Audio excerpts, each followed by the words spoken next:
প্রদর্শনী দেখলেন, উপলব্ধির জায়গা? আমি তনুকা চ্যাটার্জি।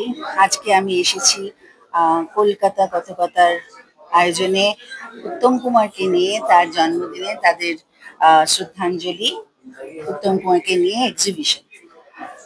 কি বলবো, মানে উপলব্ধি। বাঙালি জন্মেই তিনজনের নাম শোনে এবং তিনজনকে নিয়ে বড় হয়: রবীন্দ্রনাথ ঠাকুর, সত্যজিৎ রায় আর উত্তম কুমার।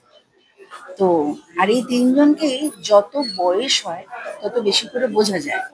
মানে আমাদের ছোটবেলায় আমরা উত্তম কুমারকে বুঝিনি। আমি নিজে যেহেতু একজন অভিনেত্রী, এখন যখন উত্তম কুমারের ছবিগুলো দেখি তখন বুঝতে পারি যে কি মাপের অভিনেতা উনি ছিলেন। এবং উনি শুধু অভিনেতা ছিলেন না, সেই আমলের নন, সারা জীবন যতদিন সিনেমা বেঁচে থাকবে, স্পেশালি বাংলা সিনেমা, ততদিন স্টার বলতে গেলে কিন্তু উত্তম কুমার। মহানায়ক, মেগা স্টার যেটা এখন হয়, মেগা স্টার, সুপারস্টার, এই স্টার, উত্তম কুমার সবকিছু ছাপিয়ে একজন ব্যক্তিত্ব। তো আমার ভালো লাগছে যেটা, সেটা হচ্ছে যে আপনারা যে যত্ন সহকারে ওনার সমস্ত জিনিসগুলো এখানে রেখেছেন। মানে ওনার ব্যবহৃত জিনিসও দেখতে পাচ্ছি। কিছু কিছু ছবিতে যে নায়কে উনি যে পোশাকটা পরেছিলেন, সেই পোশাক এখানে রাখা আছে। উনি যে কাপ প্লেট ব্যবহার করতেন, সেই কাপ প্লেট এখানে রাখা আছে।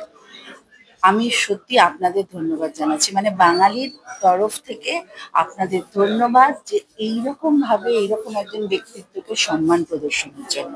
আপনারা ভালো থাকুন, আপনাদের কাজ এভাবে আরো আরো আরো অনেকটা এগিয়ে চলুন। নমস্কার।